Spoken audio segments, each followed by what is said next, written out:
Mga ka-BM, bago natin simulan ang ating kwento, may tanong ako sa inyo. Naniniwala ba kayo sa multo? Marami na tayong narinig na kwento tungkol sa mga kaluluwang hindi matahimik. Pero paano kung ang isang eskwelahan mismo ang nakakulong sa isang madilim na lihim? Isang estudyante ang tumalon mula sa ikawalong palapag at hanggang ngayon, may mga nakakakita pa rin sa kanya.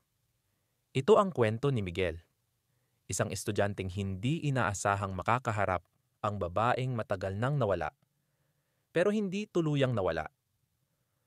Ako po si Miguel, isang dating estudyante sa isang sikat na unibersidad sa Maynila. Sana mapili ninyo itong kwento ko.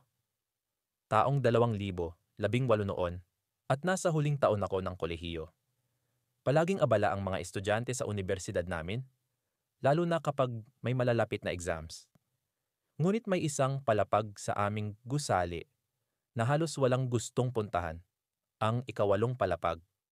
Ayon sa mga kwento, ilang dekada na ang nakalilipas, may isang babaeng estudyante ang tumalon mula roon.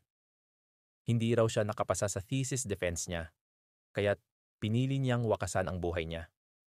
Simula noon, may mga nakararanas na ng kababalaghan sa floor na yon, mga boses sa hallway, biglang pagbukas ng ilaw kahit walang tao, at may mga nakakita raw ng babaeng nakaputing uniforme na nakatayo sa dulo ng pasilyo. Hindi ako naniniwala sa mga ganitong kwento. Hanggang sa isang gabi, ako mismo ang nakaranas nito. Malapit na ang finals, at kailangan kong maghanap ng tahimik na lugar para mag-review. Lahat ng study areas ay puno ng estudyante, kaya napadpad ako sa ikawalong palapag. Tahimik. Walang tao. Sakto para makapag-focus ako. Habang nagbabasa ako ng notes ko, biglang may narinig akong mahina at pabulong na iyak.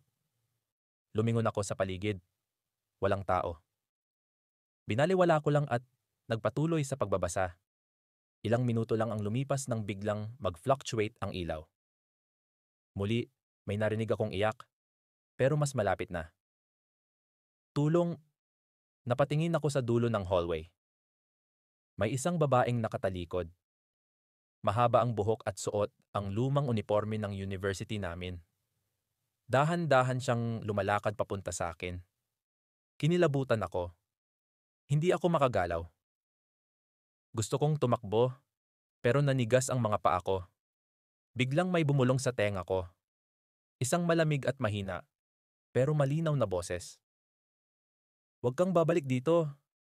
Doon na ako napasigaw at mabilis na tumakbo pababa. Nang makarating ako sa guard, tinanong niya ako kung anong ginagawa ko roon. Sinabi kong may nakita akong babae sa ikawalong palapag. Nang marinig niya iyon, tila hindi siya nagulat. "Anong suot niya?" tanong niya. "Sira na yung uniforme niya. Parang luma na." Napabuntong hininga ang guard. "Ikaw na ang pangatlong estudyante ngayong buwan na nagsabi niyan." "Miguel, wala nang dapat nasa ikawalong palapag. Matagal nang sarado yon." Hindi ako nakasagot.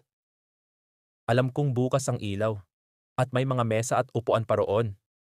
Pero sabi ng guard, matagal na nilang hindi ginagamit ang floor na iyon. Lumipas ang ilang linggo at sinubukan kong kalimutan ang nangyari. Pero isang gabi, habang inaayos ko ang lumang yearbook ng university sa library, may isang bagay akong napansin. Isang larawan ng babaeng estudyante na tumalon noon mula sa ikawalong palapag. Nang tingnan ko ng mabuti, nanlamig ang buong katawan ko. Ang babae sa larawan, siya ang nakita ko noong gabing iyon. Pero hindi lang yon ang kinatakutan ko. Sa likod ng lumang litrato, may nakasulat na luma at kupas na tinta. "Huwag kang babalik dito."